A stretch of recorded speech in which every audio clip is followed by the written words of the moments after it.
Waalaikumsalam warahmatullahi wabarakatuh. Satyaku kudarmakan dharmaku kubaktikan, salam pramuka. Salam. Jadi tema debat kali ini tentang toleransi antar umat beragama. Di sebelah kanan saya ada pro dan di sebelah kiri saya ada kontra dan sebelah kirinya kontra ada penengah. Kepada pihak pro saya persilakan. Baik, assalamualaikum warahmatullahi wabarakatuh. Waalaikumsalam warahmatullahi wabarakatuh. Satyaku kudarmakan dharmaku kubaktikan, salam pramuka. Salam. Kami dari pihak pro meyakini bahwa toleransi sesama umat beragama adalah kunci kedamaian di Indonesia.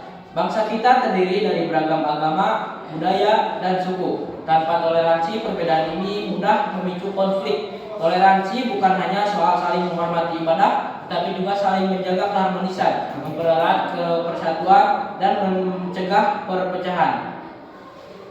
Kepada pihak kontra dipersilakan. Baik, kami dari perwakilan pihak kontra tidak sepenuhnya menolak toleransi, tetapi kami ingin mengkritisi cara toleransi dipraktikkan di masyarakat. Toleransi sering disalahartikan sebagai menyamakan semua agama. Padahal setiap agama punya kebenaran dan ajaran yang berbeda. Kalau dipaksakan, toleransi bisa menimbulkan kebingungan, bahkan melemahkan keyakinan pribadi.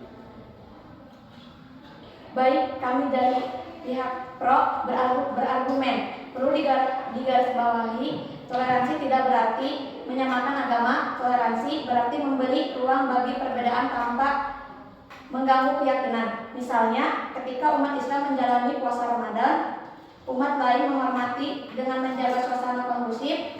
Saat umat Kristen merayakan Natal, umat agama lain memberi kesempatan ibadah dengan damai. Ini bukti nyata bahwa toleransi bisa berjalan tanpa menghilangkan iman. Namun kenyataannya di lapangan tidak semudah itu.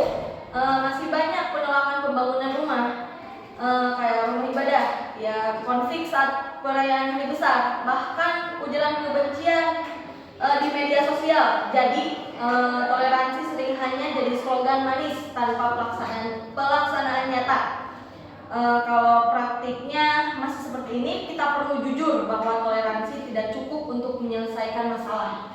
Justru karena masih ada masalah, toleransi semakin dibutuhkan. Bayangkan, kalau tidak ada toleransi sama sekali, konflik pasti akan semakin parah. Pendidikan toleransi sejak dini, regulasi pemerintahan yang adil, dan teladan dari tokoh agama bisa memperkuat pelaksanaannya. Toleransi bukan slogan, tapi proses panjang yang harus terus diperjuangkan. Ada sisi lain juga yang harus dipertimbangkan.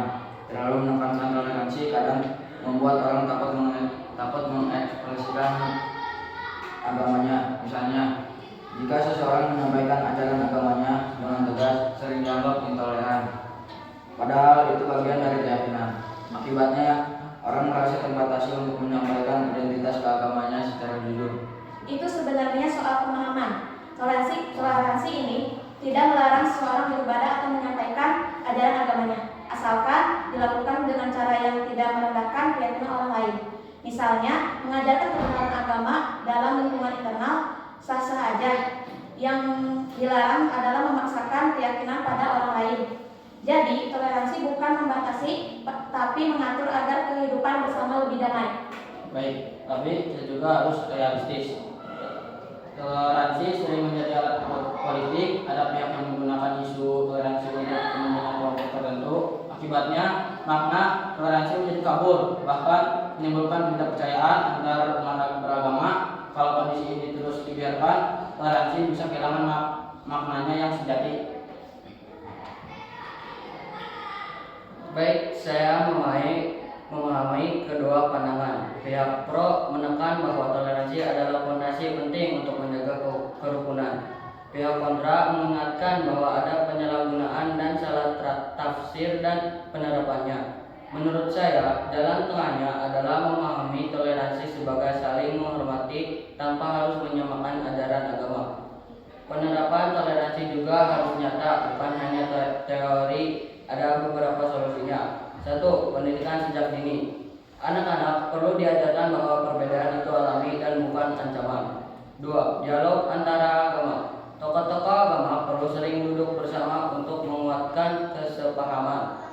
3. Penegakan hukum. Pemerintah harus adil dalam melindungi hak semua umat beragama, termasuk membangun rumah ibadah. 4. Keteladanan masyarakat.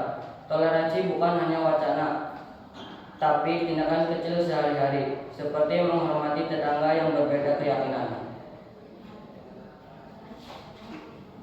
Terima kasih kepada pihak pro, kontra, dan penengah. Dari diskusi ini kita belajar bahwa toleransi memang sangat penting, tetapi penerapannya penuh tantangan. Ada resiko salah tafsir, ada juga masalah praktik di lapangan. Namun dengan pemahaman yang tepat, pendidikan, dialog, dan keadilan, toleransi bisa benar-benar menjadi jalan menuju kedamaian. Mari kita jadikan toleransi sebagai nilai hidup bersama. Cukup sekian, saya moderator, pamit undur diri. Wassalamualaikum warahmatullahi wabarakatuh. Waalaikumsalam.